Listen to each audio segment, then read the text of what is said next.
अस्सलाम वालेकुम व्यूअर्स, जाहिद आपका होस्ट एक बार फिर आपकी खिदमत में हाजिर है। आप देख रहे हैं हेल्प हाउस। दोस्तों, आज की ये वीडियो मैं कुछ दोस्तों के कमेंट्स पे बना रहा हूँ। ज़्यादातर लोग जो हैं वो समझते हैं कि जो विज़िट वीज़ा है उसको पैसे दे के बाद में इकामा पे कन्वर्ट करवाया जा सकता है। तो इस बारे में मैं थोड़ी सी मालूमात आपको दूंगा। वीडियो की तरफ बढ़ने से पहले इस चैनल को सब्सक्राइब कर लीजिए, क्योंकि इस चैनल के तवज्जुद से आपको तरह तरह की सऊदी अरब से रिलेटेड अपडेट्स जो हैं मिलती रहती हैं। तो दोस्तों, एक दोस्त का कमेंट्स था कि मेरी फैमिली विजिट वीज़ा पे है, तो क्या उसको मैं फैमिली वीज़ा पे कन्वर्ट करवा सकता हूँ।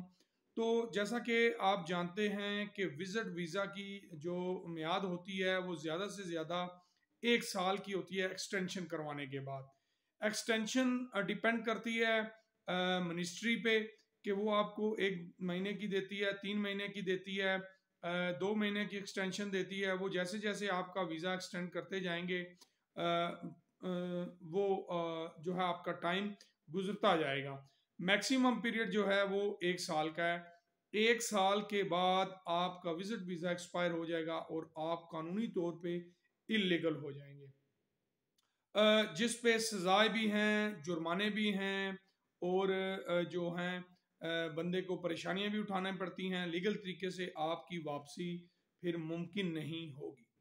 बाकी रही बात इकामा को जो है विजिट वीज़ा को इकामा पे कन्वर्ट करने की, तो ये नहीं हो सकता।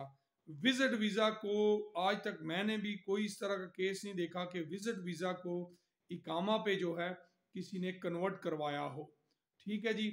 तो इसलिए ये जो अगर कोई बंदा सोचता है कि किसी को पैसे दे के मैं विजिट वीज़ा को इकामा पे जो है करवा सकता हूँ, तो वो नहीं होगा।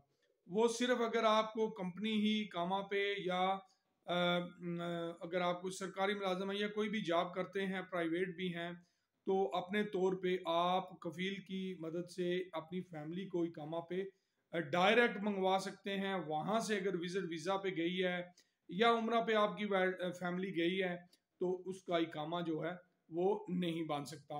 ये छोटी सी इंफॉर्मेशन आपके साथ शेयर की है।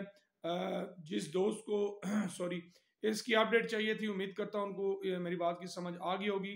अगली वीडियो तक के लिए अपने होस्ट को इजाज़त दीजिए। अपना और अपने साथियों का बहुत ज़्यादा ख्याल रखिएगा। अल्लाह हाफिज़।